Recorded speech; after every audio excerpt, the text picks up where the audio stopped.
All right, Jen, you want to get started?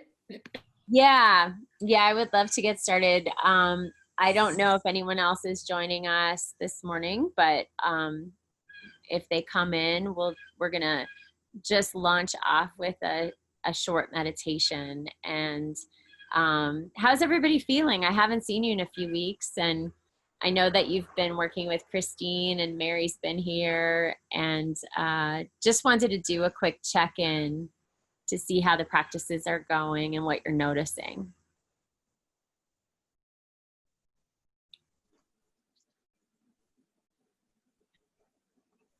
Okay. I think it's been great so far.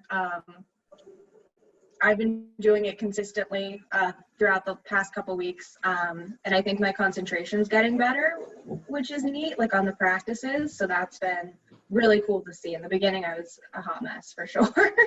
I was very distracted, but it's been getting a little easier, definitely.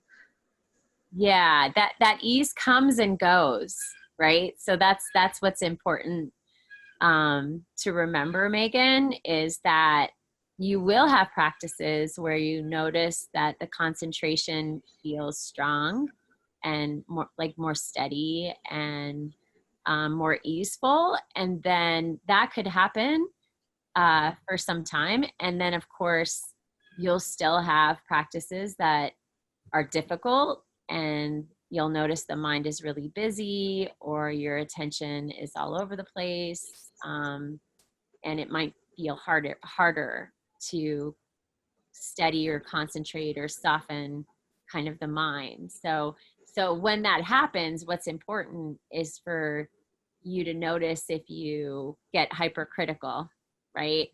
So remember that inner critic is really loud. It could come in really strongly, especially when we're having expectations about how things should be going. So the most important thing is to just open to what's true in any given moment, um, and without, feeling hypercritical of the experience. So know that it's really normal, even after many years of consistent practice. I'll have practices, especially right now, because we're really, like, I'm noticing right now, we've been really, really busy and we have a lot of stress happening. And I'm noticing my practices, like, they're, sometimes they feel incredibly supportive, like, and I'm just able to um, really open and feel a lot of resilience and benefit of, I always feel benefit of the practice, but some of my practices recently I've been noticing, wow, the mind's really busy. I'm just noticing, oh, I'm really distracted. I noticed those planning thoughts coming up, all of which you'll be talking about today. So really relevant discussion up front. Um, that's, and the slogan is, oh, the mind is busy right now, right? This is what's here right now. This is what's true. And so the willingness to just be with the mind just as it is, and that's part of the training, right? Noticing, not pushing away, turning towards the truth of what's happening in any given moment, whether we're using the body or the breath or the mind or open awareness practices as an anchor. It doesn't matter what the anchor is. It's just sitting with what's true. So does that make sense? Yeah, definitely. Okay, good. That makes a lot of sense. Good. Yeah, I think the biggest thing I notice with new meditators is that, they will notice tremendous strides forward, in that they're feeling like, oh, okay, like I'm noticing some improvement. This is getting a little easier. This is how it's supposed to be. And then they'll have a practice that's really difficult or not as like nourishing or not as calm and quiet. And they'll like be like, oh, something's wrong. And that's just the way life is. That's the way life unfolds is, um, we can't always guarantee that these practices they won't ever be the same, right? So the curiosity factor is important, this willingness to look and see what's true and get curious about it. And, you know, you'll still have those moments, that spaciousness in any practice, but sometimes that space will be, you know, tighter, and sometimes it'll be nice and wide and open like the sky, right? So just working with what we've got. So with all of that being said, does anyone else want to chime in or have any questions before we do a quick practice? So I have a question on just like meditating if you're like not having the best of day, like if you're frustrated for a period of time. Mhm. So I had this instance earlier this week, but I chose, instead of like doing a practice, I chose to do a bike ride. And then with the idea to clear my mind and come back. Is there like a way to merge those two together, or Yeah. is there like, you know, just specific practices it's best if like you're just out of it for a bit, but you don't want to like carry that on to the rest of your day? Right. So for me, and I think Christine might have some advice too, but for me personally, I'll just name agitation as being present for me right now. Not because of any of you, of course, but just noticing agitation's present, and going to your body. So the method that has been most supportive for me when I'm really acknowledging like a strong, sharp emotion is present, right? So you could fill in the blank. It could be agitation, it could be anger, it could be shame, right? These are all big, sharp, heavy kind of emotions that come in, frustration. Whatever it is you're working with, whatever the difficulty, kind of pausing with it, you know, acknowledging frustration's present or agitation is present, and then knowing where it is in the body. So looking towards the body, naming that space inside where you feel that sharpness of the emotion as being present. So I'll just use anger as an example because a lot of people could relate to anger as feeling like fiery in the chest, you know, is really common. Like neck gets tight, chest gets fiery is how I would describe it for me. And, you know, if you can just turn towards the body and work with that emotion to describe it, like really turn right towards it. So that's like your superpower, right? That we cultivate this capacity to be with these difficult emotions just as they are. And as soon as you shine the light of awareness into the body and the space in the body where the emotion is present, where you're feeling a physical sensation and you could name it as such, right? Something magic, there's magic that happens there, right? I could only describe it as that. There's a lot of other ways that Christine could get into that she's been kind of talking to you guys about, and you'll have more time to discuss. But as soon as you turn towards that, and it creates just enough space, that light of awareness, where it starts dissipating, right? And that's not to say that it'll disappear. We're not trying to push it through or away too quickly. We're just trying to be with it with kindness and compassion, incredible self-compassion, and that shining the light of awareness, bringing your attention there, being with that emotion inside just tends to create enough space that we can begin working with it in a more skillful way, especially if it's relational in nature. So Christine, did you want to name anything else there? Yeah, I wanted to acknowledge that you made, comes from last week. You acknowledged that this frustration was present. That's mindfulness right there. I have this awareness that frustration is present. I jumped on my bike. This happened to me yesterday. I had the heaviness of grief. I thought I was going to go out of my mind or it was going to drown me. I knew I couldn't sit. So I walked. I just put my shoes on and I walked. But I walked with this in mind. Red. I'm going to just think about the color red and allow my awareness. Everywhere I looked, I started to see, oh, there's this red planter I never saw on my neighbor's porch, or I didn't realize that the trim of their window is red. So what I did was my mindfulness practice became the walk and just this focus on red. And it doesn't mean that the grief went away, but the notion that it was going to overwhelm me or drown me subsided. You got on your bike. So there was some part of you that knew this is what I need right now. And I think something about what you were really asking in that question was, is there a way to combine both? Yes. Can you ride the bike mindfully? And you kind of have to ride a bike mindfully. You have to run mindfully, or you'd be all over the road. So something tells me that you understood that making that choice was the answer to the frustration that you were feeling. And that's awesome. Yeah. And so, you know, perhaps next time something like this comes up or happens, you can, you know, if what you feel like in your gut, what you really need to do is jump on your bike and go for a ride and get some fresh air, like just acknowledge what the frustration feels like in your body and keep coming into the body and noticing how that shifts during that mindful, you know, opportunity on the bike or the run.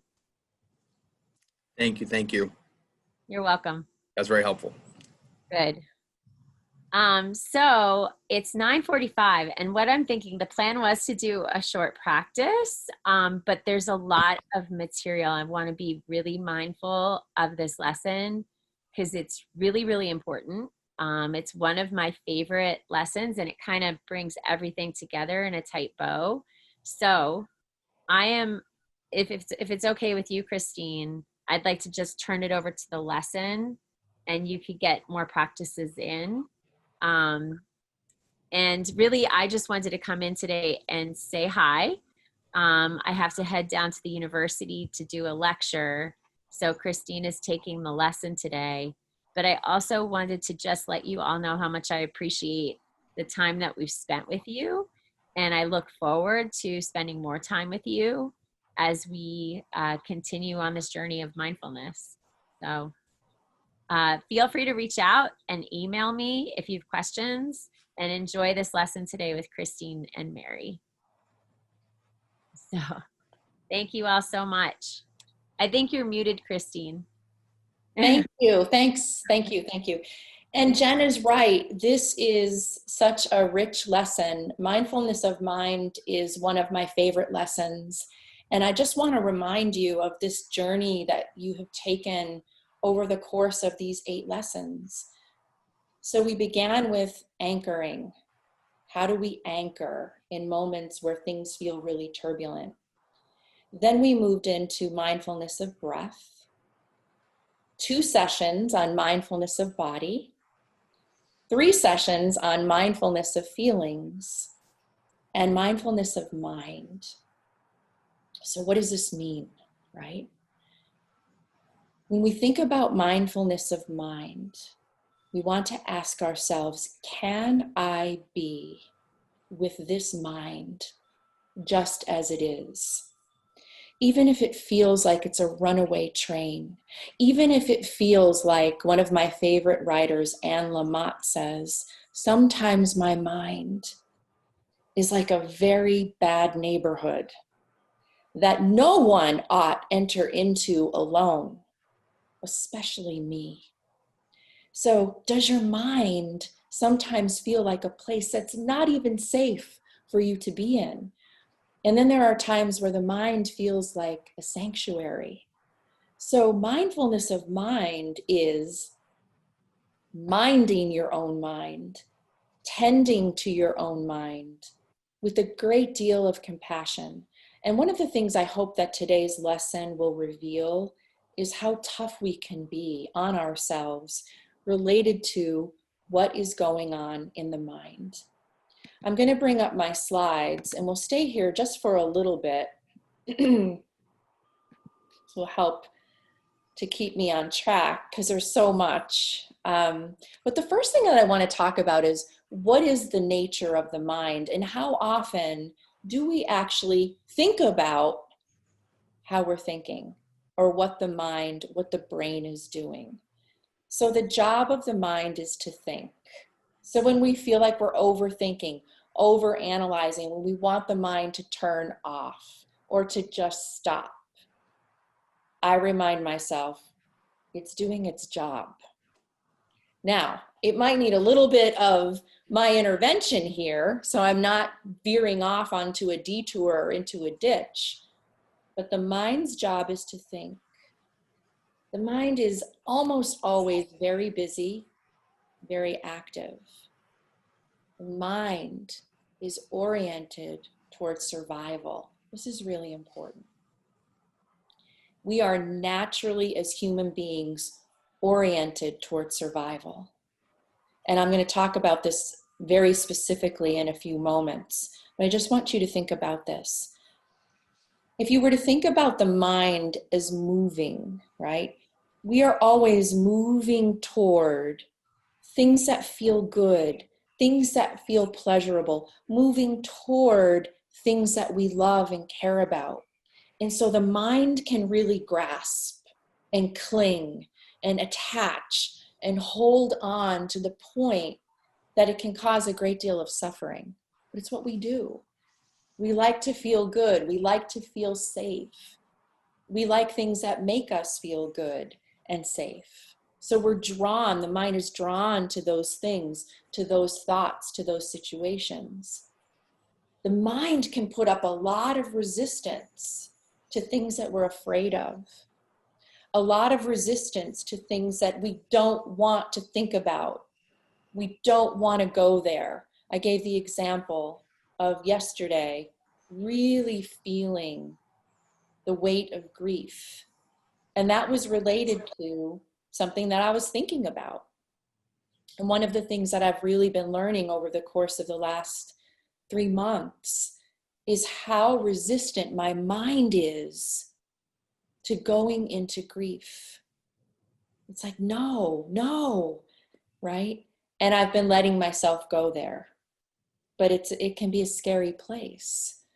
So the mind generally has these two orientations. We're leaning into, we're moving toward what feels good, what feels pleasurable, and we're resisting what we don't want, or we're worrying about it.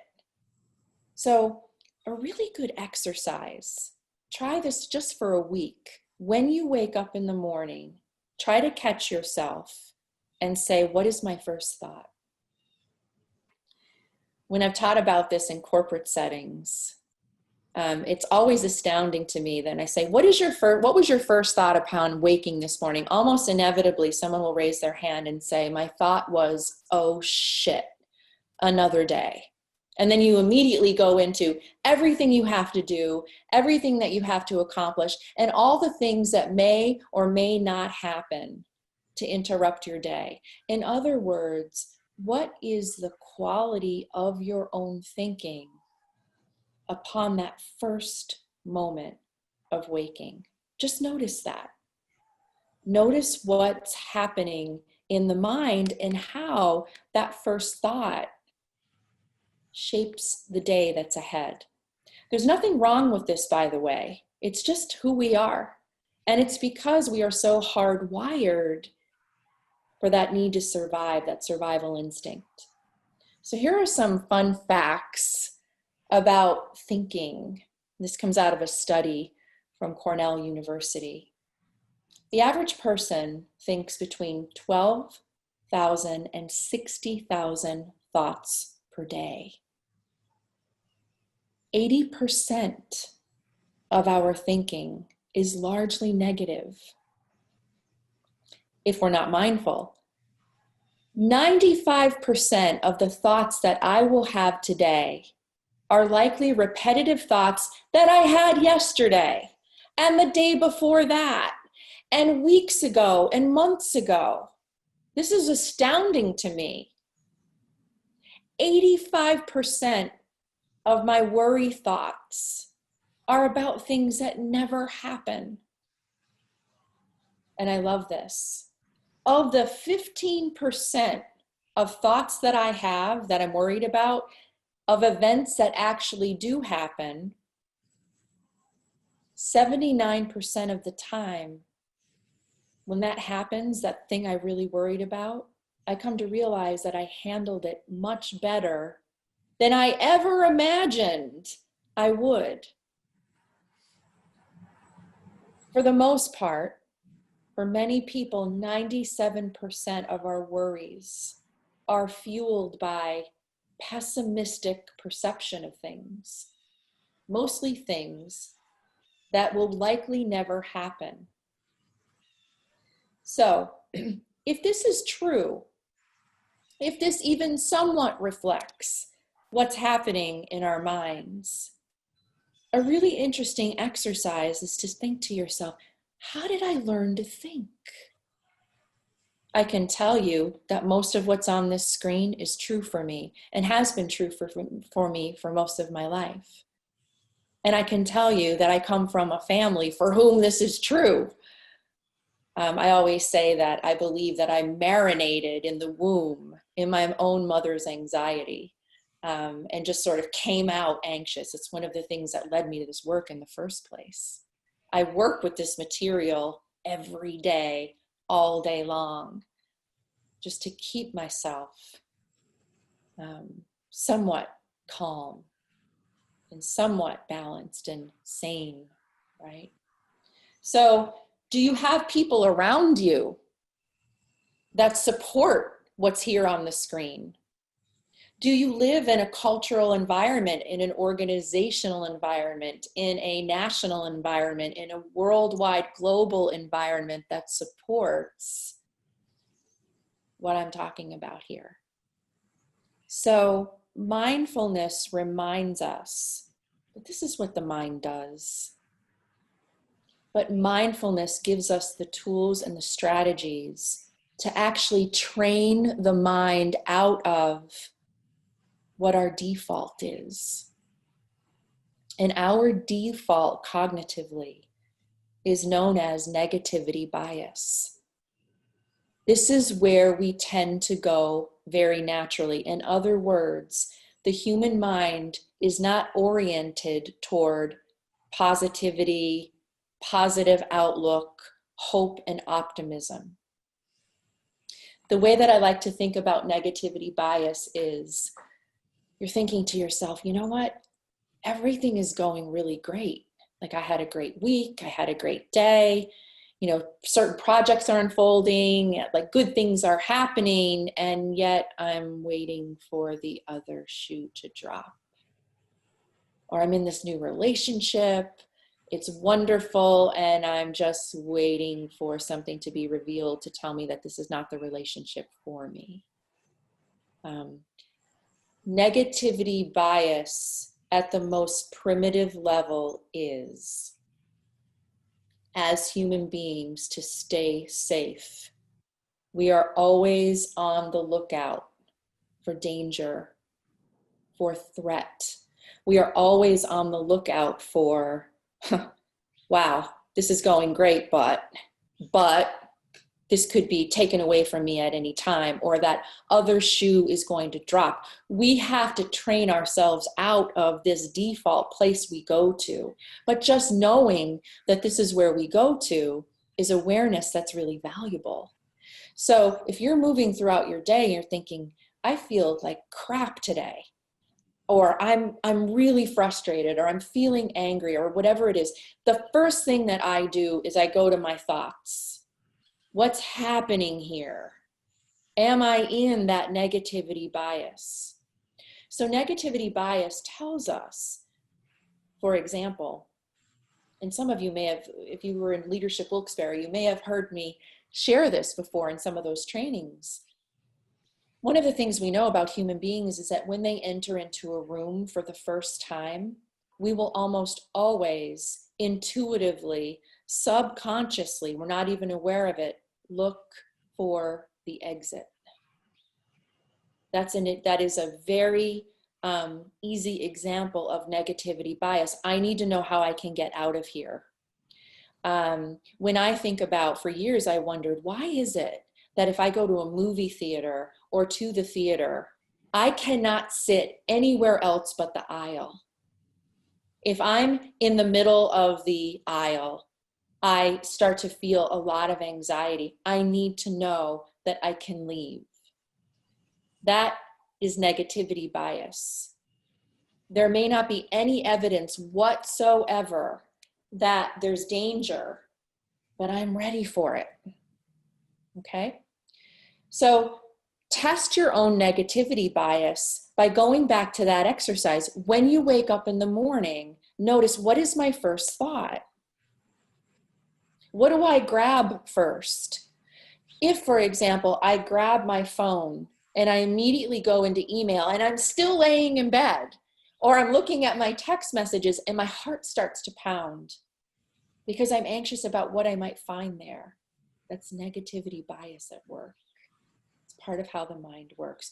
But we can train ourselves out of that. We can create new neural pathways that can support us in reversing that, so that my default is not negativity bias. My default is, what kinds of interesting things will today bring? What kinds of surprises? How will I be challenged today in a way that will allow me to grow? We don't have time for it in this lesson, but it's really powerful to take a look at the literature around growth mindset versus fixed mindset.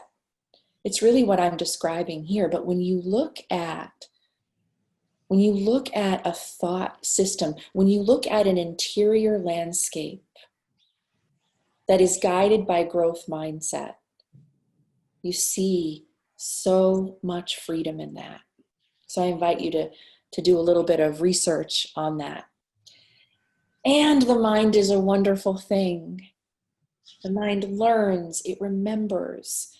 We rely upon our mind to analyze, to assess, to evaluate, to assimilate all the information it's taking in all day long. It's actually an incredible thing. It plans, it projects, it creates, it helps us to innovate, it daydreams, it imagines, it fantasizes. About a year ago, I read a really interesting article on the lost art of daydreaming. And it really struck me because as a child, I daydreamed a lot.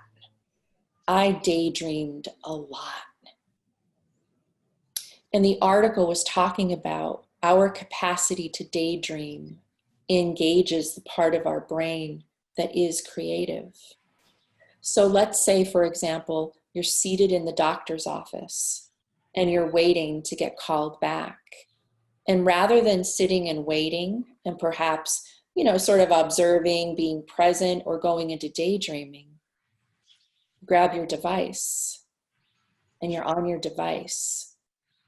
The article was really sort of a wake-up call to parents and teachers to watch children and to see how during quieter moments they're reaching for a device and not daydreaming.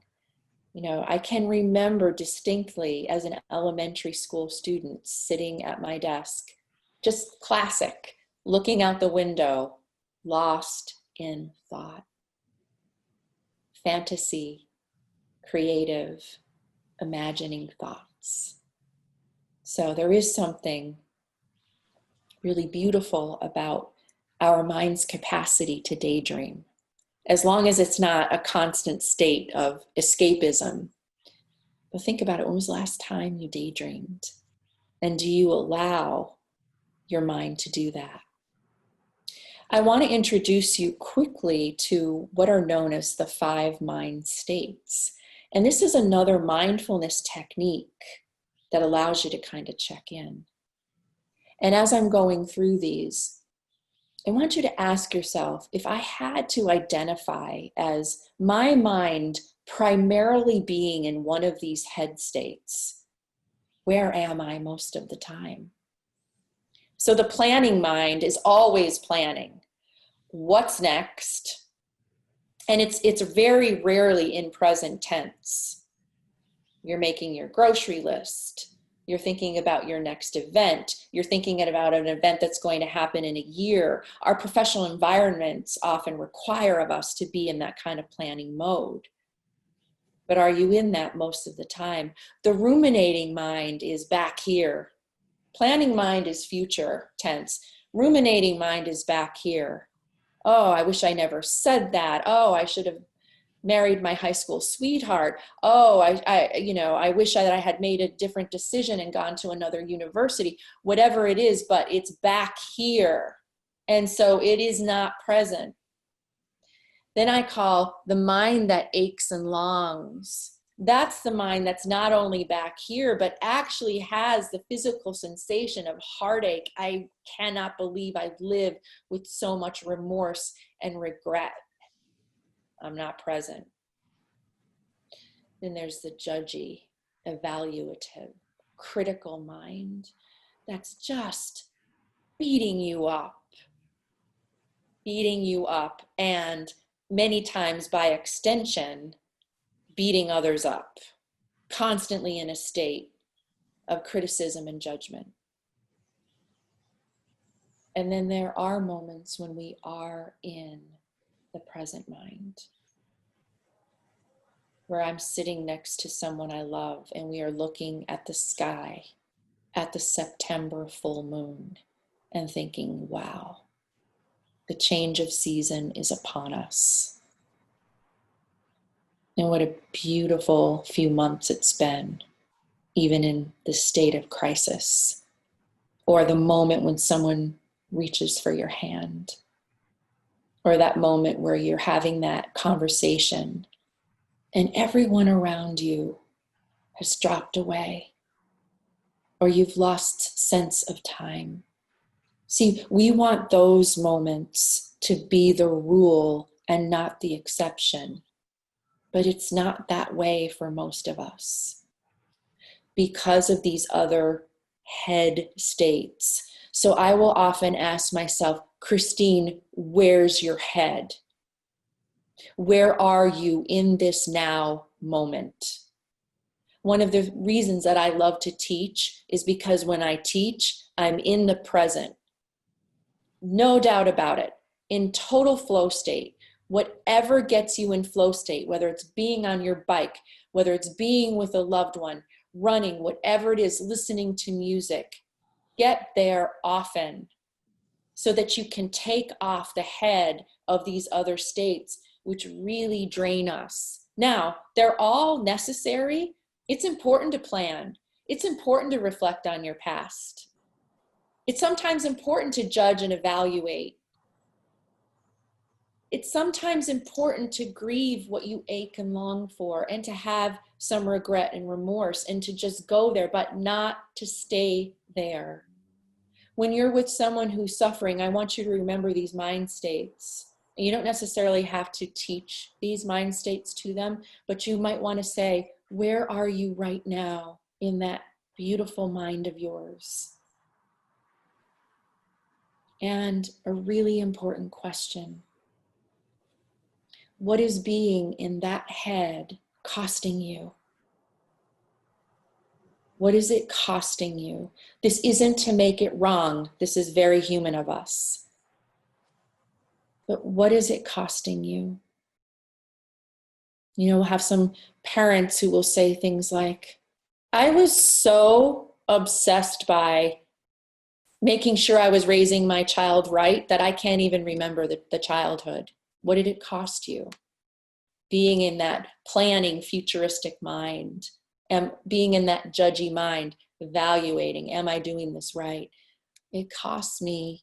I have very little memory of my child's first birthday party. It cost me just being raw and real and present.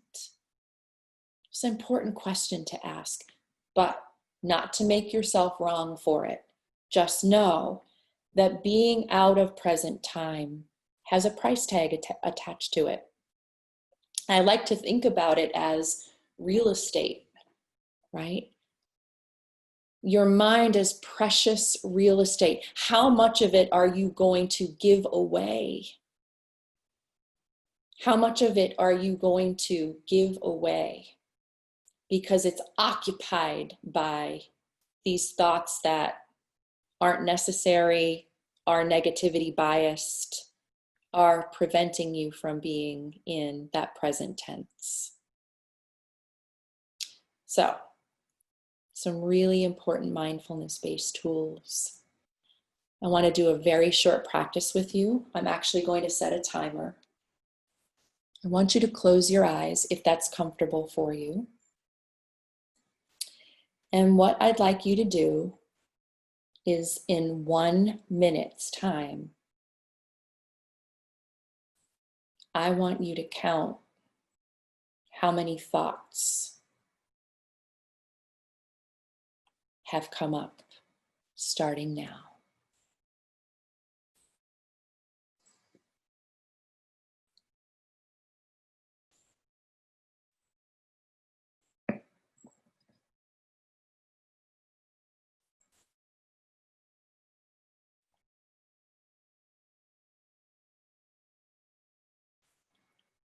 Just count the thoughts as they come in. Just notice. Try not to attach to any of them, just notice.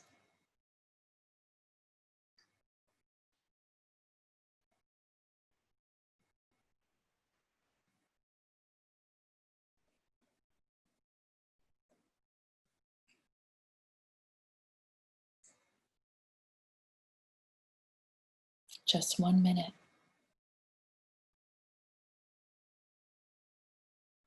A single minute.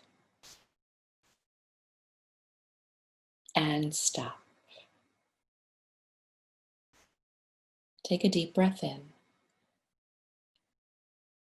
and exhale. Would anyone want to volunteer how many thoughts came in or out? You can unmute yourself. Hi, Christine. Hi. So I counted 25, but I feel like I probably lost count of it. Yeah. It was strange. I felt like it was really family based for me. So like when I thought of one family member, like right after I would think of a different one. Mm-hmm. Yeah. So it was kind of hard to like hop off that train when you're thinking about all of them at once. Yeah. Yeah. Isn't it amazing? That's 1 minute. 1 minute. 25 or more thoughts. Anyone else? So I had around 9 or 10. Mm-hmm. It was just more so the things happening around me, like sounds or dogs or the wind. Yeah. Mm-hmm. Mm-hmm. Good.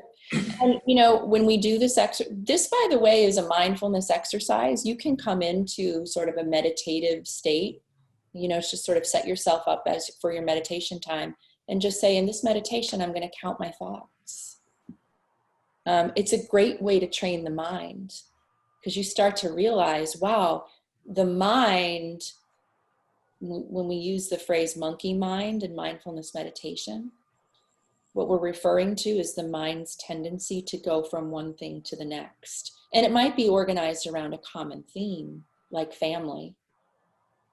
But it very, very quickly will go from one thing to the next, like the monkey who's hopping from one branch to the next.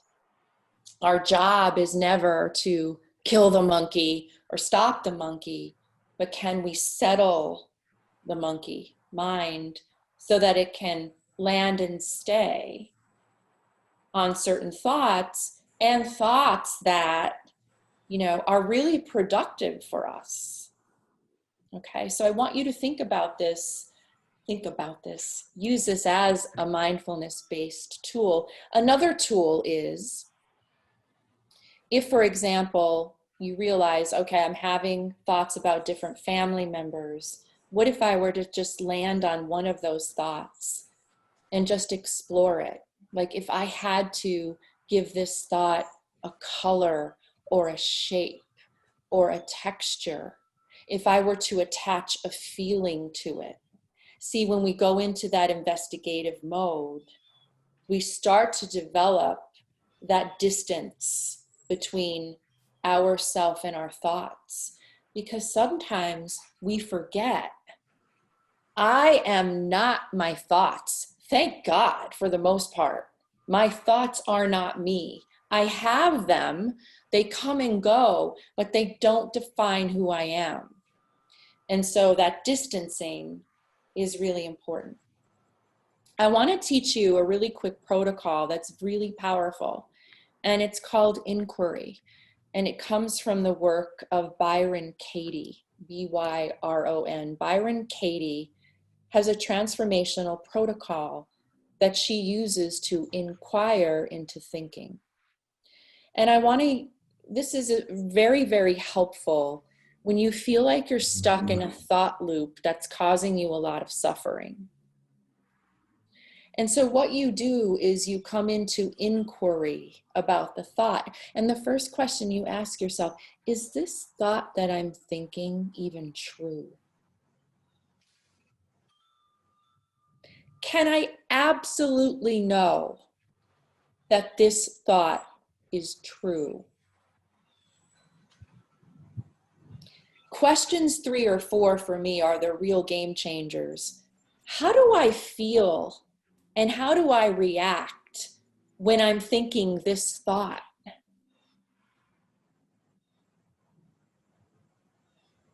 Who would I be and how would I feel without this thought?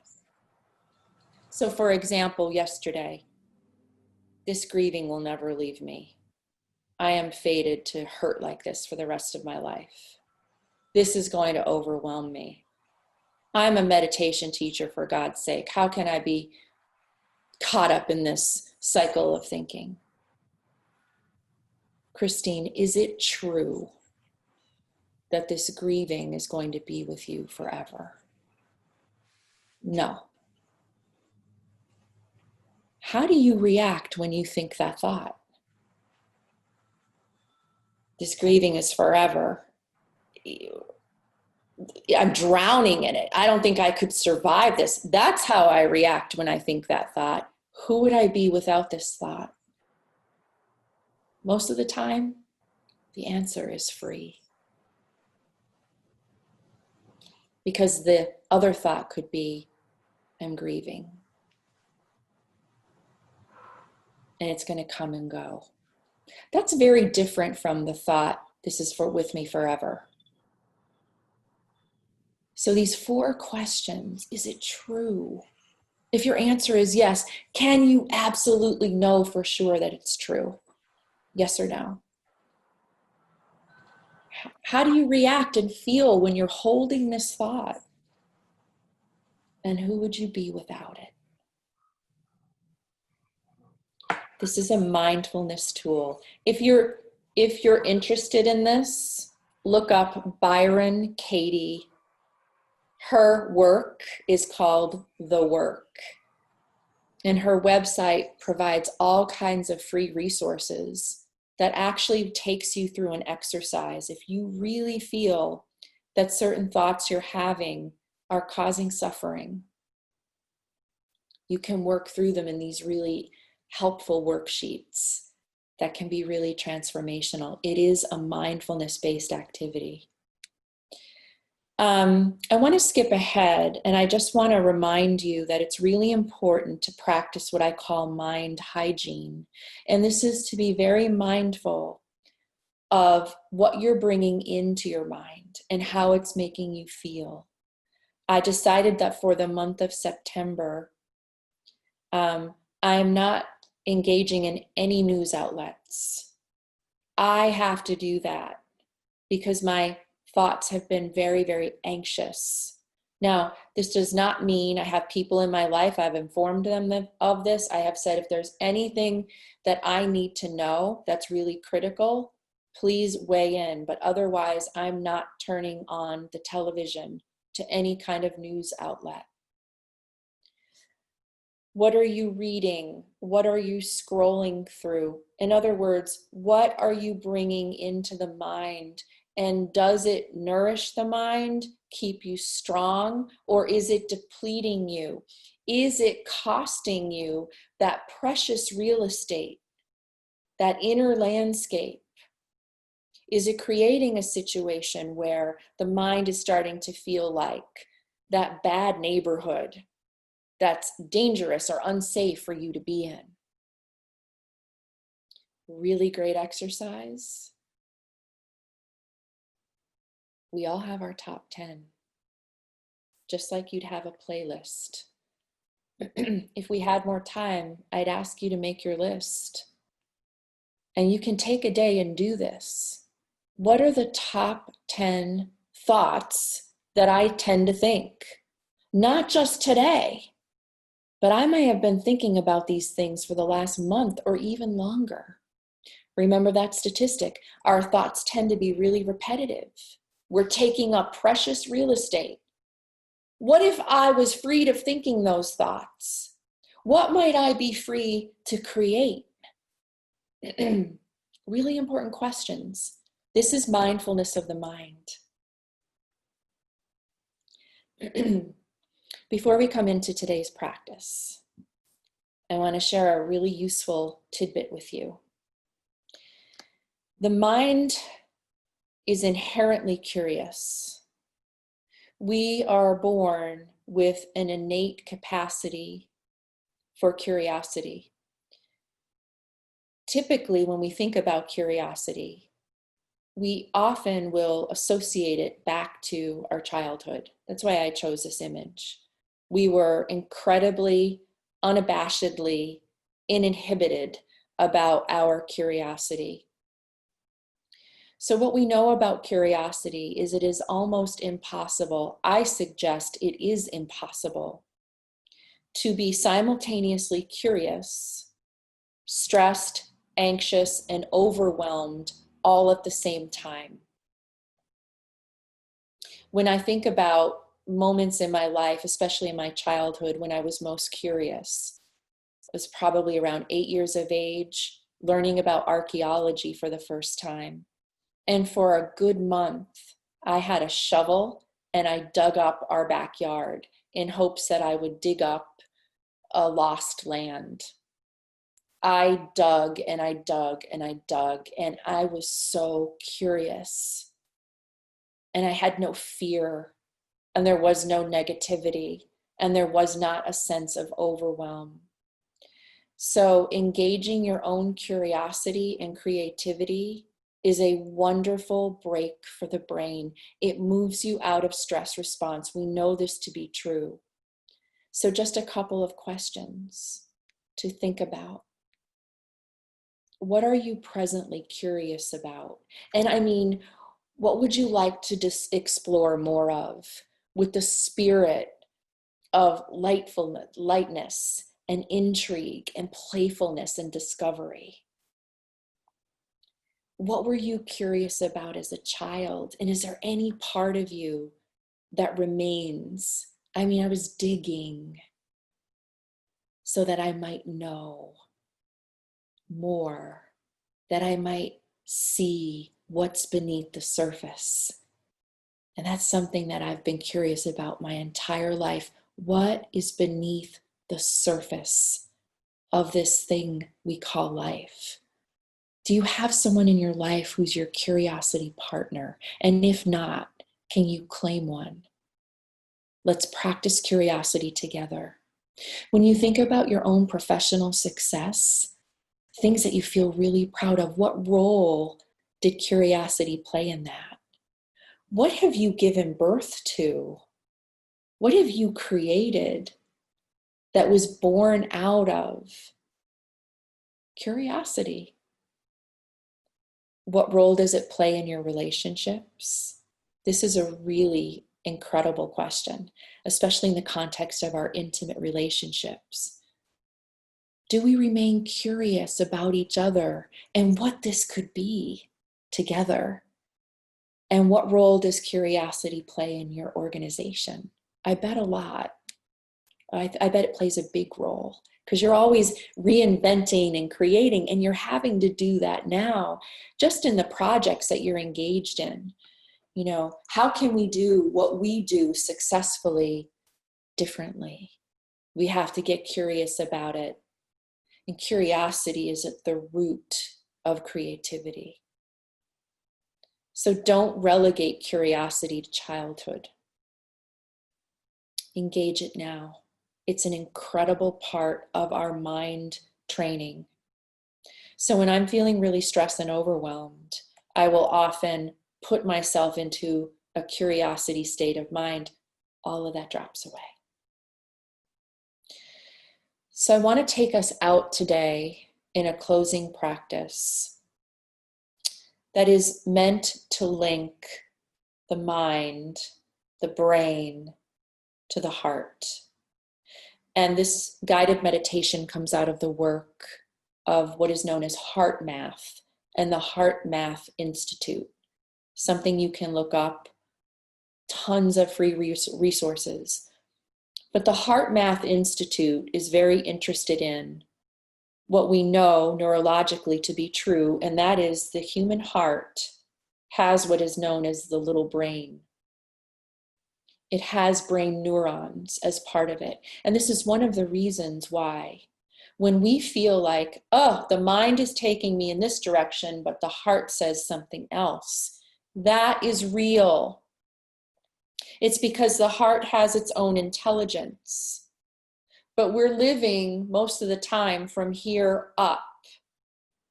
So the guided meditation I want to provide today helps us to connect, to align, to create a coherence between the working of the mind and the working of the heart. And when we come out of it, I will tell you what that connection is, but I want you to experience it first. We'll be in this meditation just for about 3 to 5 minutes. I'm going to just teach you the protocol, have you experience it, because we're coming up against that 10:30 ending time. So I want to invite you to come into that comfortable seated position. Close your eyes if that's comfortable. If not, leave them open. Gaze soft, looking forward and slightly down. Take a deep breath in. Very conscious, intentional, big breath in. And as you exhale, allow that exhalation to be a little longer than the inhale. Deep breath in. Same thing, slightly longer exhalation. This settles the system. One more time, taking a deep breath in and exhale long. And now just allow the breath to be just as it is.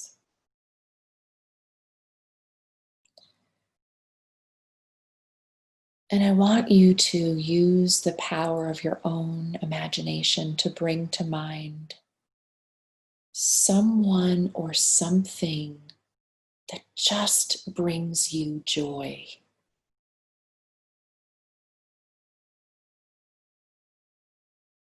Makes you happy, brings a smile to your face, someone or something that you just feel so grateful for.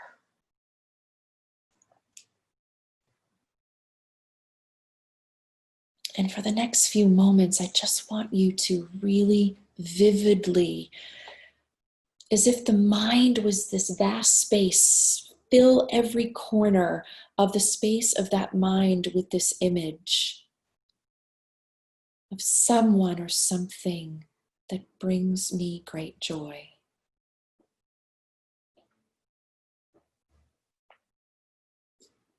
And if that mind wanders, just bring it right back.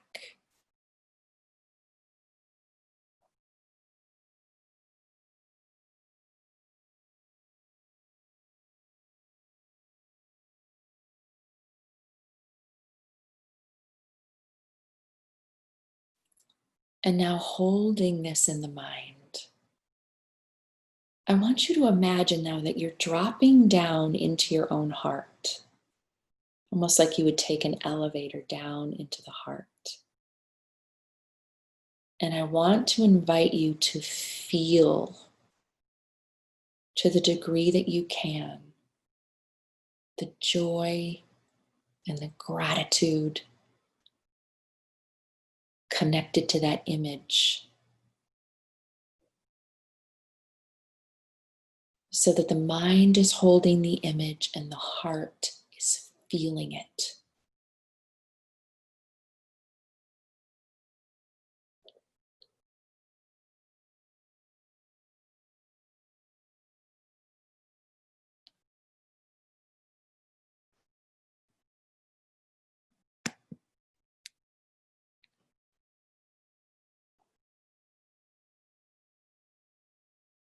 And if you would, just feel into this connection between the thought, the mind, and your heart. I like to imagine a cord connecting them.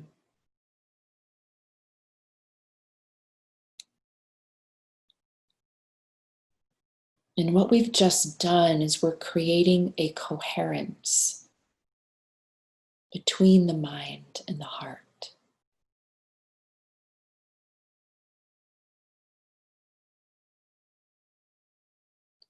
Remembering that they're never separate.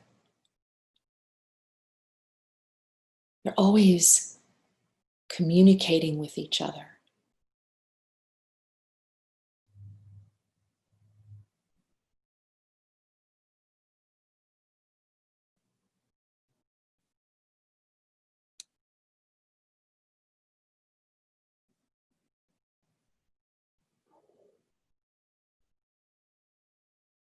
Taking a deep breath in. And maybe exhaling with an audible sigh.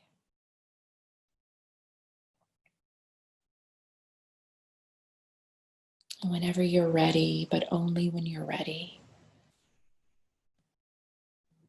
open your eyes, allowing the light back in.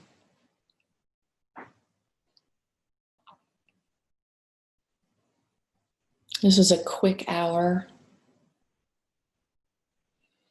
I just wanted to mention that what we just did is called mind-heart coherence.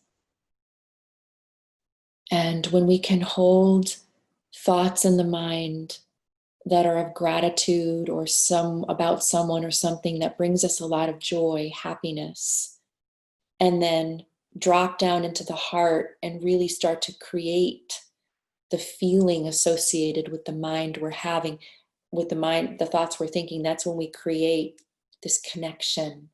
It's always there, but we're not aware of it.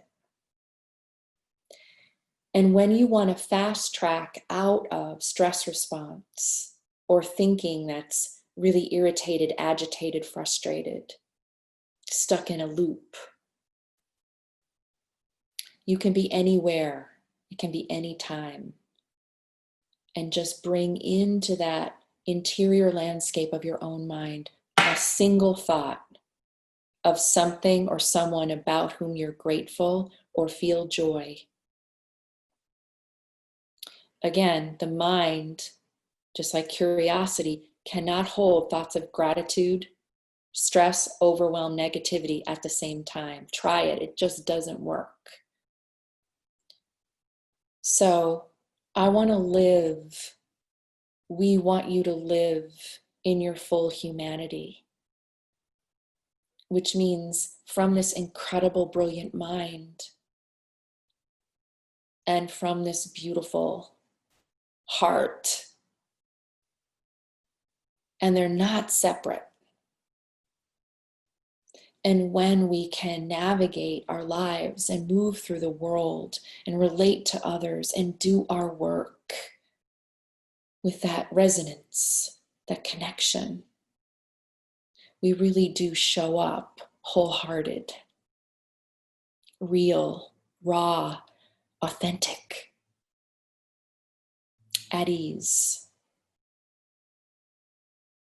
So we were in that for about 5 minutes, but you can do mind-heart coherence in 30 seconds or less.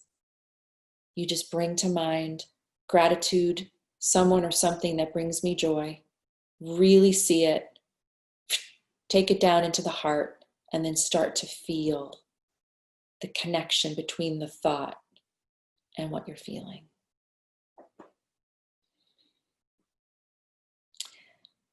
We're about 5 minutes over time. I just want to open up an opportunity for any questions, any responses, anything resonate with you before we say goodbye.